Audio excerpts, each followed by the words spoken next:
আল্লামা জুলফিকার নকশবন্দি হাফিজাহুল্লাহ তাআলা তিনি তার জীবনের এক কারগুজারি শোনাচ্ছেন।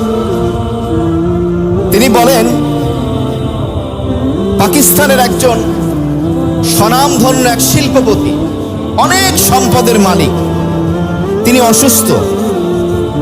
এই হাজী সাহেবকে হযরত যখন দেখতে গেলেন, যাওয়ার পরে ওই অসুস্থ ব্যক্তির সন্তান যারা ছিল, ছেলেরা, তারা বলল, হযরত আমার বাবা মাত্র কয়েকদিনের মেহমান, 8-10 দিন হয়তো ডাক্তাররা বলেছেন হয়তো তার হায়াত বাকি আছে, তার গোটা দেহের ভিতরে ক্যান্সার ছড়িয়ে গেছে, মেহেরবানি করে আপনি এই কথা তাকে বলবেন না, এটা গোপন রাখবেন। তো হযরত যখন এই রোগীর সাথে দেখা করলেন, কথার এক পর্যায়ে বললেন, আমি একটু তার সাথে পার্সোনাল কথা বলতে চাই। তখন এই অসুস্থ যে শিল্পপতি, তিনি তার আত্মীয় স্বজন সকলকে বের করে দিয়ে বললেন, তোমরা চলে যাও, আমি হযরতের সাথে পার্সোনাল কিছু কথা বলবো। যখন সবাই কামরা থেকে বের হয়ে গেল, রুমে শুধু 2 জন, তখন হযরত এই অসুস্থ রোগী যে তাকে বললেন যে, দেখুন আমরা সকলেই আখিরাতের মেহমান, কেউ আগে কেউ পরে, আমিও চলে যেতে পারি আপনার আগে, আপনিও চলে যেতে পারেন আমার আগে, যেতে সকলকেই হবে, এটাই বাস্তবতা, মৃত্যু সকলকেই পাকড়াও করবে। তো আমি যতটুকু জানতে পেরেছি, আপনার শারীরিক কন্ডিশন চেক আপের মাধ্যমে, রিপোর্টের মাধ্যমে যা এসছে, আপনার গোটা শরীরে দেহের ভিতরে ক্যান্সার ছড়িয়ে গেছে, আপনি আর মাত্র কয়েকদিনের মেহমান। সুতরাং আমার মনে হচ্ছে বিষয়টি আপনাকে জানিয়ে দেওয়া এবং আপনার মৃত্যুর প্রস্তুতি গ্রহণ। তখন ওই অসুস্থ যে ব্যক্তি 2 চোখের পানি ছেড়ে দিয়ে বললেন, হযরত আপনার এই কথা আমি এত খুশি হয়েছি যা বলার মতো নয়।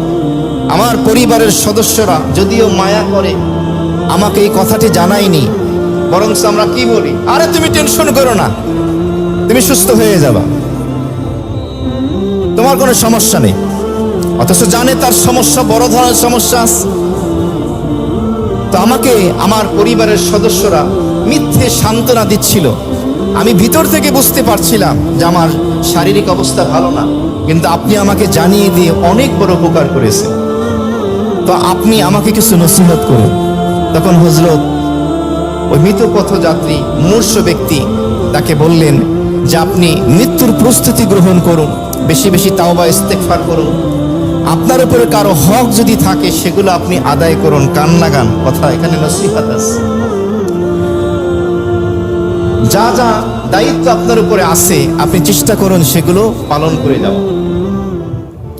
এ কথা বললেন। এরপরে হযরত তো চলে আসলেন। তখন ওই অসুস্থ ব্যক্তি পরিবারের সদস্যদেরকে ডাকলেন, ডাকার পরে বললেন যে, দেখো তোমরা মনে কষ্ট নিও না, পেরেশান হয়েও না, দুনিয়া থেকে সকলকেই যেতে হবে। আমি আমার শারীরিক কন্ডিশন কি আমি জানি, আমি কয়েকদিনের মাত্র মেহমান, তোমরা আমাকে মিথ্যে সান্ত্বনা কেন দিচ্ছ? তোমরা উকিলকে ডাকো। পারিবারিক যে উকিল ছিল তাকে ডাকা হলো। তার যত স্থাবর অস্থাবর যত সম্পত্তি, টাকা পয়সা, জায়গা জমিন যা ছিল, তার আত্মীয় স্বজনের ভিতরে মিরাস হিসাবে যারা যা পেতে পারে তাদের নামে উইল করা হলো, যাতে করে তার মৃত্যুর পরে এই সম্পত্তি নিয়ে ভাগ দখল নিয়ে যেন ঝগড়া ফাসাদ না হয়। আমাদের সমাজে হয় কি না?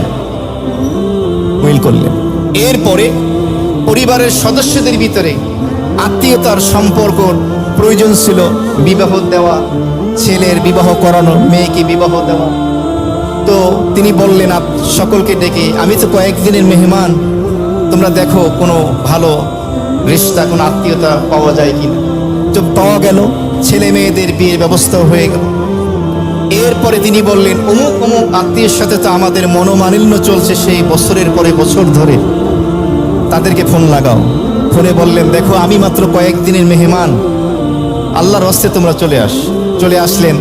তিনি বললেন, দেখো আমি মাত্র কয়েকদিনের মেহমান, এই মনোমালিন্য জিয়ে রেখে কি লাভ, বরং আল্লাহর হস্তে আমাকে মাফ করে দাও। সবাই চোখের পানি ফেলে দিয়ে সবাই মিলে গেল। যত ধরনের হকের সমস্যা ছিল সবগুলো মাত্র 1 সপ্তাহের ভিতরে তিনি মিটিয়ে ফেললেন। তিনি তো দুনিয়া থেকে চলে গেছেন, কিন্তু এই শিল্পপতি তার সন্তানেরা যখনই আল্লামা জুলফিকার নকশবন্দি দামাত বারাকাতুহুম তার সাথে সাক্ষাৎ করতেন, বিনয়ের সাথে ওই সন্তানেরা বলতেন যে হযরত, আপনি আমাদের উপরে এত বড় ইহসান করেছেন, অনুগ্রহ করেছেন, যা বলার মতো না।